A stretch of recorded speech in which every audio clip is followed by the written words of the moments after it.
Award winner Roger Ross Williams is back with a new film, Cassandro, taking us into the world of the Lucha Libre legend. Thank you so much for your time today. Yeah, it's great to be here.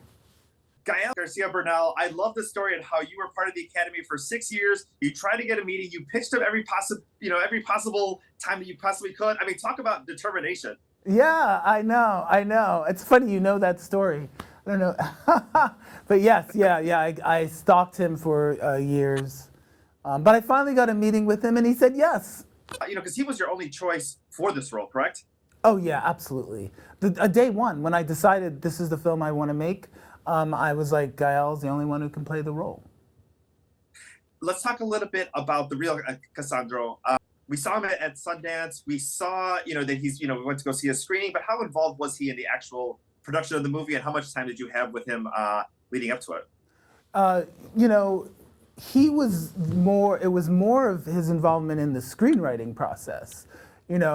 So by the time you're shooting the movie, all those decisions are made. We have the script, but in the screenwriting process, it was about me and David Teague, the co-writer, going down to El Paso and Juarez and really spending time with Cassandro and really learning about his life. And I had made a short documentary about Cassandro, so I knew a lot about Cassandro already, but really spending time without cameras, just hanging out, going to the backyard lucha ring in the Mexican neighborhood and watching him wrestle and train kids and his whole life.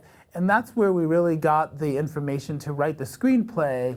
The real Cassandro wasn't really involved in production because he had a stroke, actually.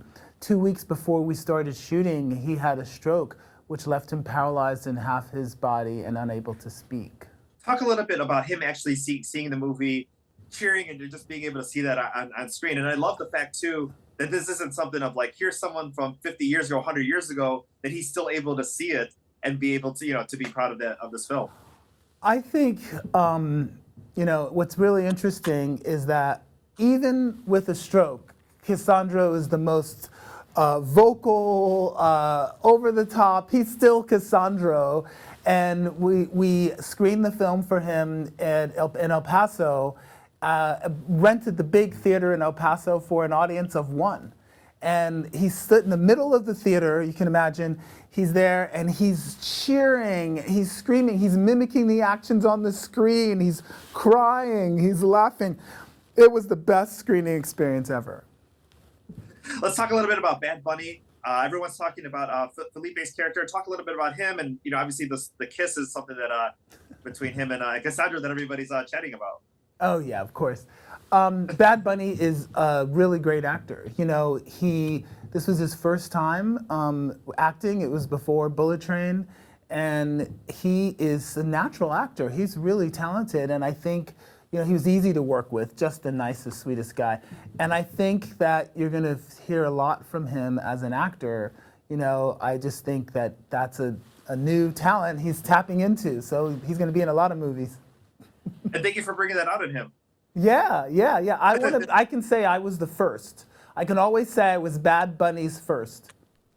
There you go. Go ahead. Something to be proud of. Claim to what's fame. The lesson that we Gael's training for this? I mean, such a physical role. Talk a little bit about what the process that he had to endure going into this. He trained for months. It's a brutal training. It's hard on the body. He worked with real luchadors. All the wrestlers in the film are real wrestlers, and he worked with them, and they kicked his butt. He worked really hard, and it's hard enough to learn to wrestle, which Gael did, and he does mostly all of his own stunts. It's really crazy, and it's hard to do that. But imagine doing that and acting. You have to act while you're also wrestling in the ring, and you have to hit all those emotional beats. That's really hard to do, and only an actor of the caliber of Gael García Bernal can pull that off. You're having an extremely big week right now with Cassandro, and then also the supermodels as well too. Cindy Crawford from the DeKalb area here in Illinois. But that big news as far as like her and Oprah really touching a lot of people, and especially her taking maybe charge of her career early on, maybe having that experience at 20 years old. Oh yeah, that's funny. The clip of Oprah, like yes, asking her to stand up. You know, Cindy's amazing, and Illinois girl, and that was so fun to do. You know, just the women, each of them are extraordinary in their own way. It premieres today on Apple, so I'm really excited about that. And we were in London for a launch of it last week. Just exciting. Well, okay, congratulations on all your success. Such a busy week, and please enjoy every single moment of this. And then Cassandro coming to us on Prime Video this Friday. Thank you. Thank you. Great to talk to you. Thank you so much. Thanks.